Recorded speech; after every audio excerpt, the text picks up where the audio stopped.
We're back now with some analysis from our political panel. Ruth Marcus is a columnist with the Washington Post. Reihan Salam is executive editor of the National Review. Molly Ball is a politics writer for The Atlantic.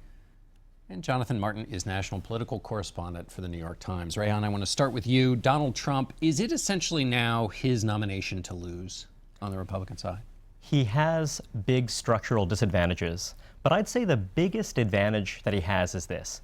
You just saw him talking about, all kinds of subjects, but it really is the kind of gut level message. If you look at his support, it is heavily concentrated in parts of the country where over the last 20 years, manufacturing jobs have disappeared in large numbers. And if you look at over the last 20 years, which industry is it that Washington has fought to support? They were really desperate to make sure that our big banks could compete with the banks in London and Tokyo and elsewhere. And so they passed a series of laws to ensure that they were in the best shape to compete globally.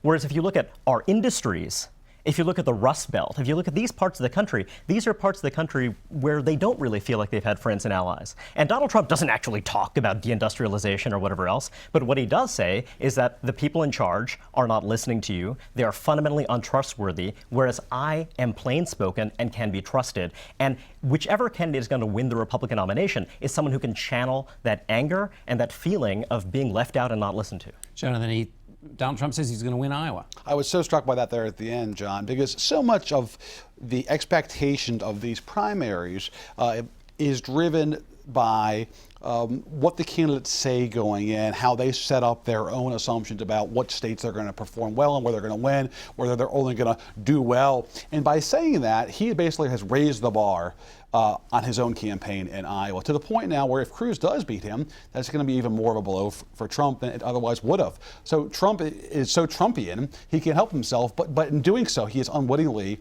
sort of raised the bar on himself. Oh, that's a winner just has to deny win. that he said it. If he ends up losing. But a winner has to win, and that's the challenge. Votes are cast, isn't it? yeah. Right, when the votes are cast. That is his challenge. But I think to answer your question, to Reihan, it is his to lose right now. He may well not win Iowa, and we really still do have questions about whether these Trump voters are actually Trump voters as opposed to Trump supporters. But it is. I think the only word that comes to mind here watching your interview with him, which was terrific, is appalling. In terms of his lack of substance, his lack of deep thinking, his failure to answer really serious questions like the one that you asked him about what is the implication of your turning up in this ISIS video? Because you've said very hurtful things that really can encourage people to join ISIS, and how do you deal with that? He doesn't have answers to these questions or any serious questions, and I really just find myself thunderstruck that we're at 2016 and at this point. All right, well, we're going to talk about more of this, Molly, when we get back. All of you sit tight. You sit tight out there. We'll be back with more analysis from our panel. There is this theory that we're less than a month away from Iowa voting, that voters are going to start thinking about these candidates as president. It'll get more substantive. They'll start thinking about them in the Oval Office. Do you think that's right in this case? It sounds like wishful thinking to me on the part mostly of the Republican establishment, which has, been chasing its own tail for months about this Trump phenomenon. First thinking that somebody had to take him out, but it had to be the other guy, and then thinking, well, that we've all got to get together and do it, and that didn't work, and there's this sort of collective action problem on the part of the other candidates. But now we seem to have moved to this wishful thinking phase where, well, the voters will just wake up from this bad dream we've all been having, and I'll believe it when I see it. But actually all predictions about the inevitable decline of Trump have fallen short so far. I will say that I don't know if anyone actually pointed this out. When he says he's leading in Iowa, that's not true right now. All of the more recent polls actually do have Ted Cruz up in Iowa. So there's sort of a corollary to the wishful thinking that says when he loses a state, as you sort of alluded to before, he won't seem like a winner anymore. It'll sort of deflate the balloon, and everybody will just peel away. So that's a possibility. But what I heard in that interview that was new to me was he was going after Ted Cruz. On immigration, saying he was weak on immigration. They've had this very ostentatious love fest, the two of them so far, and then in the last debate practically hugging. And now you hear Trump actually finding a line of attack. And interestingly, we're ending the year where he started his campaign with immigration. And he has a point in what he's saying Which about never Cruz. would have come up if it weren't for Donald Trump. Right, he invented the issue of But will immigration. Trump do Haven't it you heard? consistently? And that's been his challenge, because Will he take on Cruz He did go after consistently, you mean? Cruz in Iowa in December, and he actually started going down that road. But he couldn't keep it up because the problem is that Cruz is nice to him. He's killing him with kindness. And the talk radio loves Cruz. It's so hard. That's right. They're going for the It's same so voters. hard for Trump to target somebody who's nice to him. And Cruz figured that out long ago. And so his approach has been very shrewd, Cruz has, which is you hug him. You hug him really close. Well, and the Hug 'em to genius death, of Ted Cruz is also the fact that if you look at the Republican Party, if you're looking at the elite side, fundamentally you have these libertarian instincts. And what Donald Trump has demonstrated is that this libertarianism does not run very deep with actual Republican voters. Not very deep at all. So what Ted Cruz has done, and you see this actually in his fundraising, what he's done is he's managed to get some of that kind of libertarian, business class, Wall Street Republican support, while also getting that kind of populist nationalist support, a bit of that. And that also means that you get small donors as well as big donors. Trump, however, to me, what he's done, whether or not he wins, I have no idea, honestly. Right. But whether or not he wins, he's demonstrated that libertarianism, cutting top rates, cutting cap gains taxes, all of this stuff doesn't actually matter to real life Republican voters. 40% of Republican voters say that they want upper income taxpayers to pay higher taxes. Who ever do you see in a Republican primary come out and say, you know what, I'm going to leave the top rate alone and I'm going to focus on middle-class tax cuts, something like that. Marco Rubio has flirted with this idea without really pursuing it as aggressively as he might have, because he too has that straddle. He has to keep both sides of the party happy. But I think what Trump is demonstrating is that there's this whole other lane for Republicans to pursue, this populist, nationalist lane that is very potent. The Isn't gut that more level rather affected than policy, though? With Trump, it is, Yeah. but he's demonstrating that there's a market for that if someone can actually sell that message. And Cruz fundamentally is a libertarian. He's fundamentally a guy who went to Princeton. He's Well, fundamentally- while we're Cruz is also talking a social about conservative, and that's the portion of Cruz's support that I don't think Trump gets. Yes. Because Cruz is and you heard Trump actually sort of going after Cruz on the religion thing, which was very weird and a little bit race baity almost, saying that because he's Cuban, we can't be sure he's really an evangelical. But that is the portion, especially of the Iowa electorate, that I don't think is accessible to Trump for multiple reasons, and you don't hear him really trying to speak to. And so that's an advantage for Cruz, I think. Ruth, let me ask you about this fracas between Hillary Clinton / Bill Clinton and Donald Trump. They got it into a back and forth. Hillary Clinton said Donald Trump was sexist. He said, if you want to have a full and frank conversation about how do you think that works out, you were quoted favorably by some people as having said this was fair game. I do think it's fair game. To talk about Bill Clinton. To talk about Bill Clinton for two reasons. One is Hillary Clinton attacked Donald Trump appropriately and correctly for sexist remarks, of which there are many.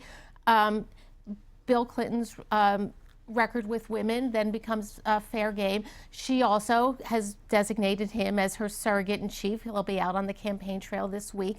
When she does both of those things, attacks Trump for sexism, picks Bill Clinton as her surrogate, his record becomes fair game. And when I say record, I'm not talking about extramarital affairs. I'm talking about his conduct, predatory, offensive, inappropriate with women, including in the Oval Office.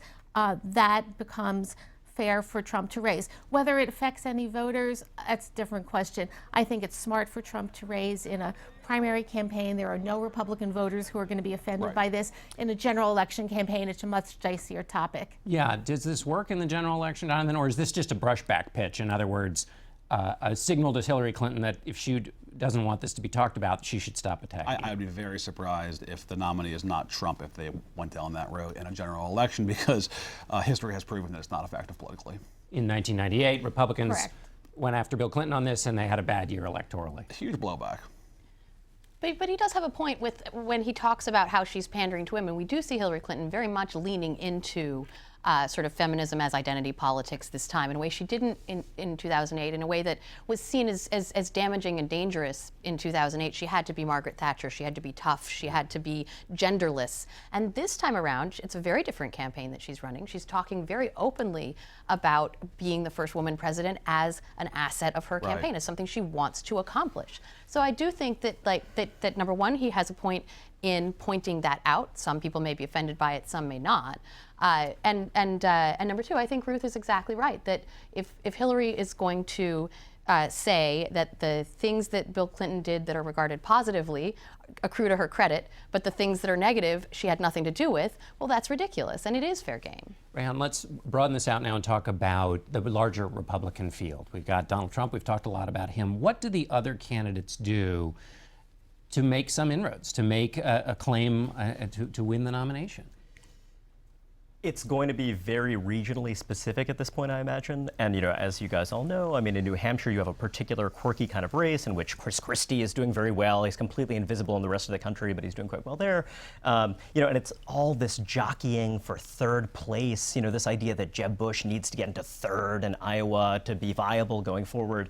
And I would say that over the kind of medium term, what matters is, who is acceptable to everyone. As guys get knocked out, kind of if someone finally says something sufficiently outrageous, and that's why Marco Rubio, who's been pretty underwhelming in early state polling, that's why he's still lurking and people still think of him as one of the big three, let's say, Trump, Cruz, and Rubio, because people still more or less finding him acceptable. People who are, let's say Jeb or Christie fans certainly do, but then also people who are otherwise Cruz fans, see him as, he's basically conservative, made this one huge mistake on immigration from their perspective, but that I think is going to matter more. And also this could be a race in which actually one can preserve one's viability after not having done well in the first 2 or 3 primaries. It seems likely to me. Ruth, let me ask you about this terrorist video and Donald Trump's role in it. It seems to me that if we go back to this notion, Molly called it wishful thinking, that voters start to look at the candidates as president. This is a case, somebody would say, where Donald Trump's mouth had real consequences. Do you think there's any strength in that argument that anybody's going to be able to use this against Trump, this video, the fact he was used in a terrorist video, that has anything, or is this just another instance in which Trump supporters won't mind and it'll be fine? I'm tempted to engage in some wishful thinking. The consequences of Trump's outrageous statements, which we could go on for 3 more hours, don't seem to be affecting his support among voters. Right. So it's hard for me to see that this one does. At the same time, I have been waiting to see and kind of hoping to see the electability moment happen among voters. You certainly hear that in past cycles from voters, particularly in New Hampshire, where they, Republican voters ought to be saying, it's our turn, we need the White House back, and they ought to be looking at Donald Trump and saying, he's not going to get us there. How do the candidates raise that against Trump, which you haven't heard yet, but I think you will hear in the coming weeks? It's remarkable that on January 3rd, we are looking at a primary where it's entirely plausible that Donald Trump rolls and becomes the nominee, and it's also plausible that he does not win a single state. We just in the general election or in the primary. We just Okay. don't know what's going to happen. We just don't know what's going to happen, and I think we have to basically acknowledge that this is a very uncertain territory that we're entering. But what is striking is the degree to which nobody is even confronting the front runner. If you believe it's Trump, and Molly mentioned this, where is the money against him? He has not been touched at all. Howard Dean in 2004 was widely seen as a disaster against George W. Bush. The Democratic establishment rallied and targeted him. You would not see anything like that this time around, which makes this an entirely different kind of race. And I think that's in part because, as Molly pointed out, a lot of folks in the establishment are skeptical that his folks will actually show up. But it's also because they don't want to get in a tit for tat with him because they know that he hits back hard. So the end result of that is to have this guy, less than a month before Iowa, completely untouched. I think Jonathan talked about something important, which is the dog that hasn't barked this campaign. It was supposed to be all about money. It was supposed to be all about super PACs. Jeb Bush's super PAC has spent something like $50 million on ads that have. But we haven't gotten to seen. But it's Except there's a little really bit. Remarkable how little impact money has had But we haven't so seen negative far ads in yet, this though. race. And we've seen a little negative on the non-Trump. In other words, it's everybody else attacking each other, not going after the big dog. Speaking of money, we've got to talk about the Democrats in our remaining minutes here. Bernie Sanders put out this interesting quote, Molly, when he released his fundraising numbers. He had a very good, strong number. And at the end, he says, quote, incredibly, the vast majority of all the money we have raised comes from small dollar contributions. You won't see that from our opponent. I don't go around asking a handful of millionaires and billionaires for big checks and call it a day. Boom. That's right at Hillary Clinton. That's about absolutely. money. Is that effective? I think it's very effective. If you're on the trail with Bernie Sanders and he starts to rail against Citizens United, it is very much at the heart of his candidacy, this complaint about money in politics. And interestingly, Trump echoes him a little bit there, because I do think this is a completely bipartisan phenomenon, the anger at money in politics. So yes, you know, it's very $33 million for Bernie Sanders in the fourth quarter versus $55 million for Hillary Clinton. And this is her, you know, holding fundraisers multiple times a day, and he has held, I believe, one. Right. So that is really remarkable, and it tells you that, you know, look, I don't think Bernie Sanders is likely to win this Democratic primary, but he will have made a huge impact and had a huge voice by proving that there is this liberal groundswell out there, proving that there is a segment of the Democratic Party that wants to hear the things that he is saying. He's already forced Hillary to the left on issues, but more than that, I think he's telling us something about this national mood and what voters are concerned about. Well, but imagine if Bernie were more charismatic. I mean, when you think about that amount of money relative to the amount of money that Americans spend on, you know, tight pants, for example, I mean, it's just not that impressive. I actually am surprised that he didn't raise more money. And this whole idea that it's, you know, it's all small donors, how amazing is that? But that also is why he's so weak. You know, go back to Ted Cruz. Here's a guy raising from big donors and small donors. He's got the balance. Jeb Bush only from big guys. So you want to have that balance, and even if Hillary Clinton is underwhelming, she at least is able to connect with, let's say, some unmarried, white, lower middle class women who might be willing to write her a $20 check, as well as the rich guys in DC and LA. So I think that that's why Bernie, you know, ultimately, you know, any candidate in that lane was going to raise a fair bit of money. But I don't think that's about Bernie accurate Sanders. at all. I would Ruth, not we're going to have have to cut you off there. So thanks all very much to our panel. We'll be right back.